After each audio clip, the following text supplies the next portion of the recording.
Hola, soy María del Pilar Salazar, profesora de Antropología Bíblica y Fenomenología de Religiones. Estás en Lecciones de Biblia y Ciencia, un espacio dedicado para quienes quieren aprender algo más de la palabra de Dios. Aquí encontrarás temas relacionados con la Biblia, temas teológicos, estudios bíblicos y áreas particulares de la antropología bíblica, la apologética cristiana y fenomenología de religiones, entre otros.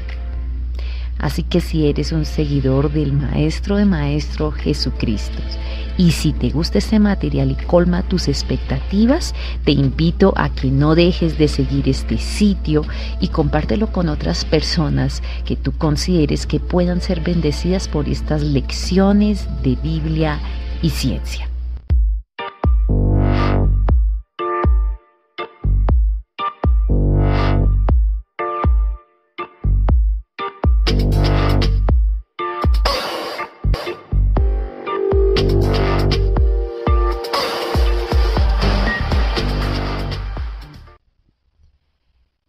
Entonces, ya para concluir esta exposición acerca de las diversas posturas de creación y evolución,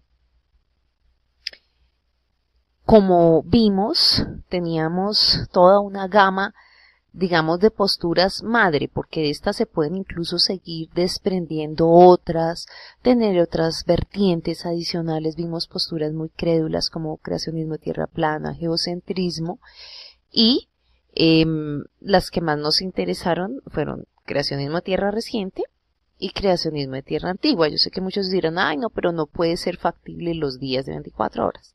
Vamos a ver la postura del autor. Yo comparto esa postura que maneja Antonio Cruz en su libro La ciencia encuentra a Dios.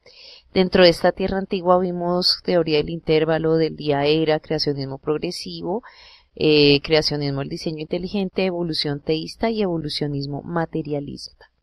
Entonces me va a permitir leerles la posición o visión personal sobre el debate de los orígenes del doctor Antonio Cruz. El doctor Antonio Cruz manifiesta que, a pesar de que la Biblia no es un libro de conocimientos científicos, reconozco que siempre he tenido un gran respeto por el texto de los orígenes y por las verdades que encierra. De ahí que mi pensamiento haya cambiado desde el evolucionismo teísta que recibí de joven en la Universidad de Barcelona hacia el creacionismo de la tierra antigua y el diseño inteligente que posteriormente descubrí en publicaciones norteamericanas. Quien les habla, su profesora María del Pilar, también está de acuerdo con estos dos tipos de posturas. Creo que la Biblia guarda silencio acerca de la antigüedad del universo, del sistema solar y del propio planeta.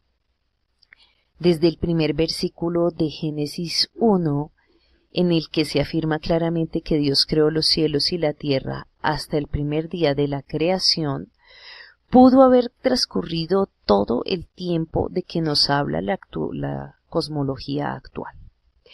Los miles de millones de años de transformación lenta del cosmos sin vida no suponen ninguna violencia para el texto bíblico. La Escritura no da la fecha de la creación de los cielos y la tierra originales. Eso es cierto, ¿no? Es más, cuando se lee en Éxodo 20:11, porque en 6 días hizo Jehová los cielos y la tierra, el mar y todas las cosas que en ellos hay, y reposó en el séptimo día. Conviene tener en cuenta que la proposición en no aparece en el texto hebreo, sino que se añadió después en la traducción. Algunos hebraístas opinan que lo correcto sería porque 6 días trabajó Jehová los cielos y la tierra, el mar y todo lo que hay en ellos, y reposó en el séptimo día. Creo que esta es una traducción mucho más apropiada que refleja mejor la intención del autor. La cosmología actual cree que la luz procedente de la estrella más alejada a nosotros habría tardado en llegar unos 15.000 millones de años y que el planeta azul muestra evidencias de tener como mínimo casi la tercera parte de esa misma edad.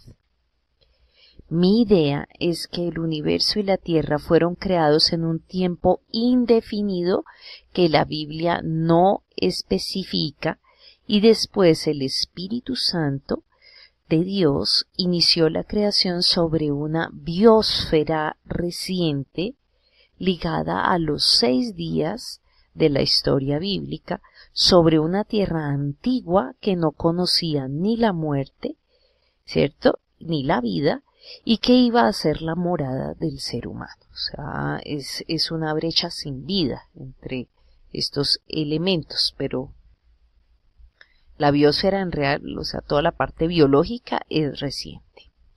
Pienso que los seres vivos y el propio hombre que constituyen esta biosfera son recientes en comparación con la Tierra, como los fósiles contenidos en los estratos rocosos que se produjeron a consecuencia de la gran catástrofe diluvial. Si fueran tan antiguos como propone el evolucionismo, las mutaciones provocadas por los rayos cósmicos procedentes del espacio ya habrían acabado con la vida hace millones de años. Recuerda que esto lo vimos con los creacionistas de Tierra reciente. ¿Sí? Y nada dice que hablemos de 6 días de la creación, y de hecho lo que dice la Biblia es 6 días. Estoy convencido que Dios creó más tipos básicos de organización biológica de los que existen en la actualidad, como lo demuestran los documentos de la explosión de vida del Cámbrico y ciertos yacimientos fosilíferos como los de Burgess Shales en Canadá y otros que presentan muchos organismos fósiles que ya no existen el día de hoy. Estos seres vivos poseían características altamente complejas y no eran simples o rudimentarios como a veces se pretende o se nos muestra.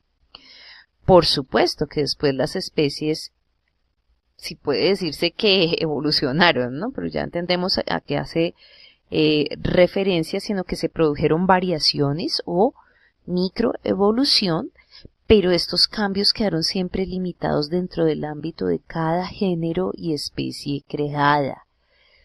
O sea, no hay saltos a otras especies. La riqueza genética de cada uno de tales tipos creados por Dios era tan alta que la selección natural o artificial pudo producir especies, variedades, razas o subespecies nuevas. Sin embargo, las bruscas discontinuidades existentes entre los principales grupos taxonómicos sin formas de transición, ¿recuerdan los fósiles intermedios? Entre ellos, indican claramente que no se ha producido una macroevolución o evolución general entre los mismos y que las ideas transformistas de Darwin se estrellan contra la realidad de los hechos. Las primeras rocas de fósiles que aparecen en la columna geológica pertenecientes al llamado Proterozoico pudieron originarse en el momento entre la separación de las aguas y lo seco del día tercero, mientras que el resto de los estratos fosilíferos debieron originarse como consecuencia del diluvio que anegó la superficie terrestre, enterrando a los seres vivos allí donde se encontraban en una especie de fosilización ecológica o ambiental. Más que de eras geológicas o edades millonarias diferentes de cada estrato de sedimento, habría que hablar de zonas ecológicas distintas o ambientes de sedimentación. La mayor parte de los fósiles existentes se habría producido en un breve periodo que duró dicho diluvio, o sea, son del diluvio. Cabe la posibilidad de que el diluvio se originara a consecuencia del impacto contra la Tierra de un enorme meteorito.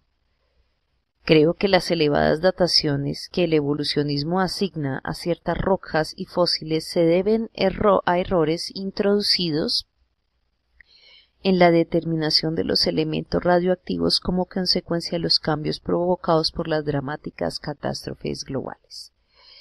El diluvio universal pudo provocar también otros grandes cataclismos ¿cierto?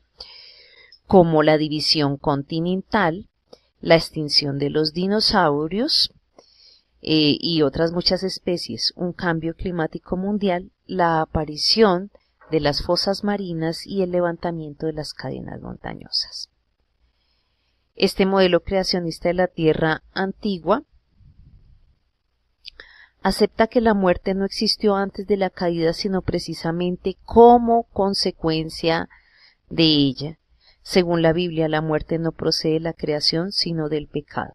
Esto contradice todo tipo de evolucionismo, así como las teorías del día-era, el intervalo con fosilización, el creacionismo progresivo, el de la Tierra reciente y, por supuesto, el geocentrismo y el creacionismo de la Tierra plana. Tal como enseña la Escritura, el pecado alteró profundamente las condiciones del mundo perfecto creado por Dios, pero queda la esperanza de que en el futuro, con la venida del Señor Jesucristo, llegarán tiempos de refrigerio, aquellos tiempos de la restauración de todas las cosas, como lo dice Hechos 3:21, en los que el lobo morará con el cordero, el leopardo se acostará con el cabrito, mientras que el becerro, el león y la bestia doméstica andarán juntos, y un niño los pastoreará. Isaías 11:6. Es decir, el mal, el dolor y el sufrimiento serán erradicados para siempre. En esto consiste la esperanza y la fe cristiana. Con esto cerramos. Esta es la postura que manifiesta el doctor Antonio Cruz y, como les dije, también coincido con ella. Puede ser que muchos otros autores, aún dentro del creacionismo, manifiesten otro tipo de posturas, por eso las vimos todas. Ya es tarea suya de entrar y analizar y sentarse con Dios y leer las Escrituras, porque por encima de la interpretación que podamos dar nosotros, sabemos que la Biblia es la verdad y es suficiente para darnos la explicación real. Debemos creerla a ella por encima de todo. Muchas gracias.